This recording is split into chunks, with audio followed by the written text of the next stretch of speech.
लोकतन्त्रले अथवा डेमोक्रेसीले जहिले पनि plurality of idea and plurality of एक्टरलाई रिकग्नाइज गर्दछ, प्राइमेरी फ्याक्टर। अब यो कुरा गर्दाखेरि म तपाईँहरूलाई एउटा प्रोभोकेटिभ गर्छु।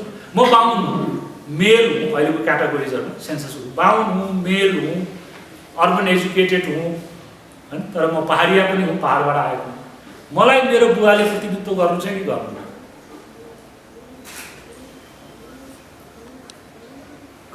पहाडी पनि टेन्सन। तर जनजाति आन्दोलनको साथीहरूलाई सोध्नुभयो भने अमुक जनजाति साथीले मलाई प्रतिनिधित्व गर्छ भन्छ, ग्रुप।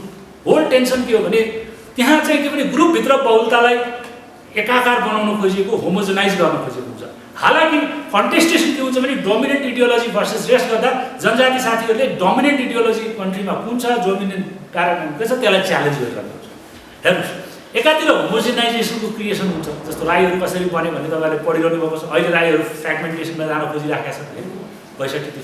त्यही भएर मैले के भन्ने गरेको छु भने एडिङ कलम एन्ड इरेजिङ कलम is a act of politics.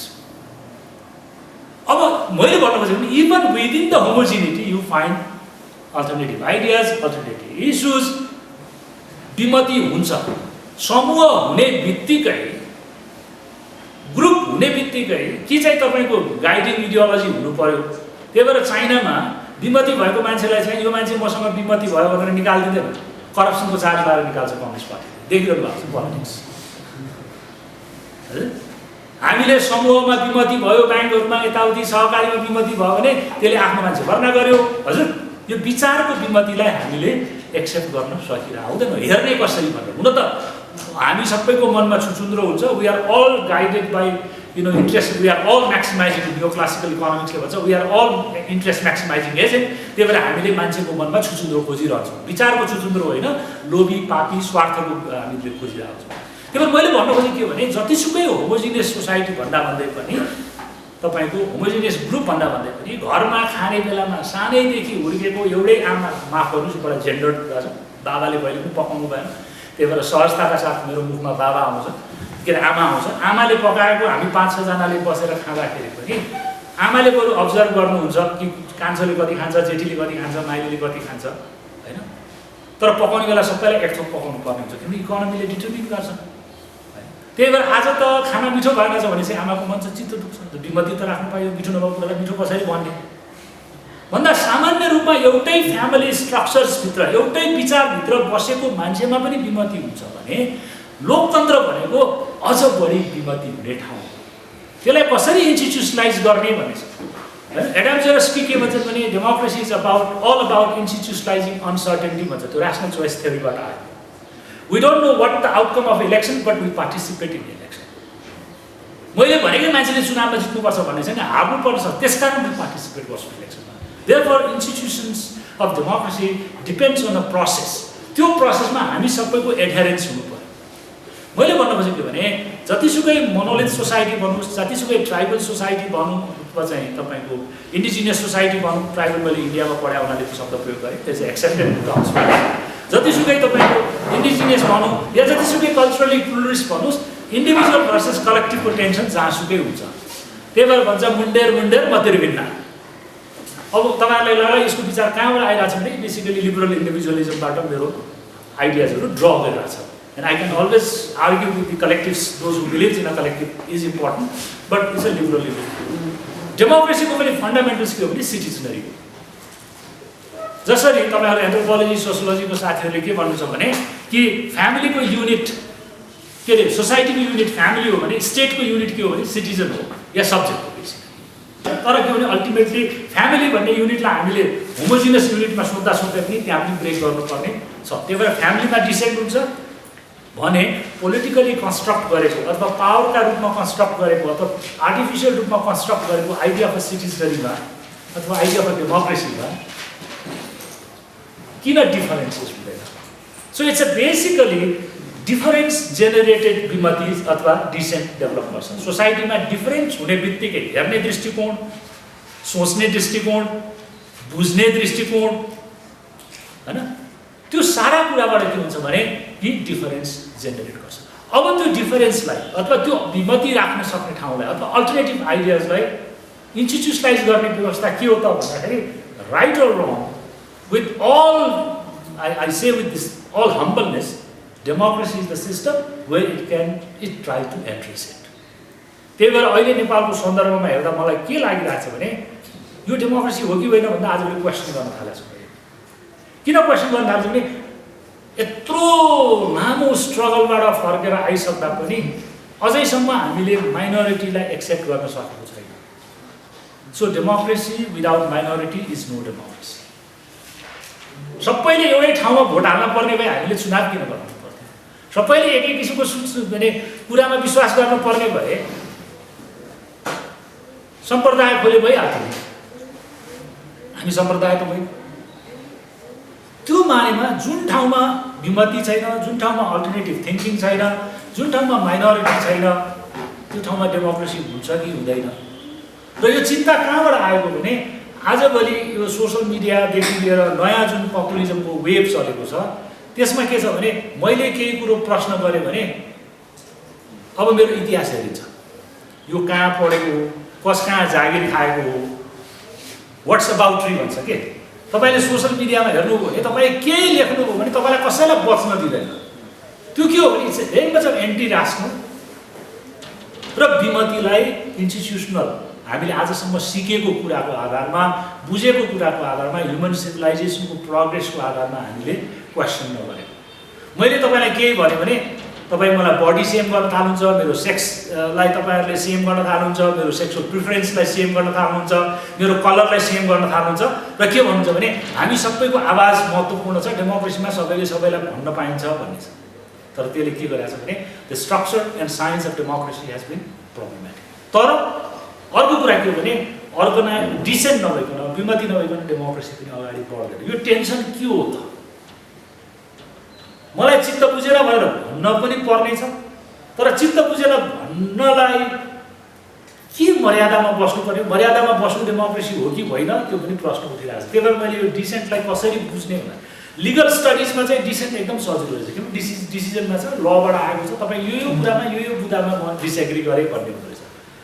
त्यही भएर यो हामीले जुन डेमोक्रेसी छ त्यसलाई हामीले अलिकति लुज बााउन्ड्रीलेस डेमोक्रेसीको रूपमा हामीले नेपालमा अथवा विश्वव्यापी रूपमा सोचेछौँ कि democracy is not without limit. अब मलाई त्यो किसिमको कन्टेक्स्टमा आउँछ। हेर्दाखेरि डिसेन्टको भ्यालु एकदम देख्छु, किनभने यसको फ्रन्टियर एक्सप्यान्ड गर्नुपर्छ, यसमा विमति राख्नु पाउनुपर्छ, सबै कुरा हुन्छ। तर यसले आफ्नो चाहिँ मर्म यो होल्ड गर्ने, सेन्टर होल्ड गर्ने, यसको ग्राभिटास होल्ड गर्ने चाहिँ मर्म चाहिँ कम गर्दै गएका छ। अब यसको सबैभन्दा ठुलो चुनौती के रहेछ त नेपालको सन्दर्भमा र बाहिर भन्दाखेरि अब यसपछि म सिभिल सोसाइटीको आइडियामा जोड्छु। नेपाललाई हेरौँ भने अब मलाई डम्बरजीले अलिअलि नेपालको पनि कुरा गर्नु, 70 वर्षदेखिको यत्रो प्रोग्रेसिभ एजेन्डा, अग्रगामी प्रगतिशील एजेन्डा भन्दै भन्दै भन्दै भन्दै हामी यहाँ आएको छौँ। तर मलाई बडा दुःखको साथ भन्नुपर्छ, पोलिटिकली हामी जति प्रोग्रेसिभ कुरा गर्छौँ व्यवहारमा हाम्रो सोसाइटी त्यति रिग्रेसिभ भएर गएको छ। यो प्याराडक्सलाई बुझ्नलाई त्यही भएर डिसेन्ट जुन मैले विमतिको पोलिटिक्स हुन्छ त्यसलाई पनि यो प्रोग्रेसिभ एजेन्डाले हाइज्याक गरेको छ भन्ने मेरो समीक्षा। त्यही भएर संविधान सभादेखि त्योभन्दा अगाडिदेखि महिलाको सिटिजनसिपमा हामीले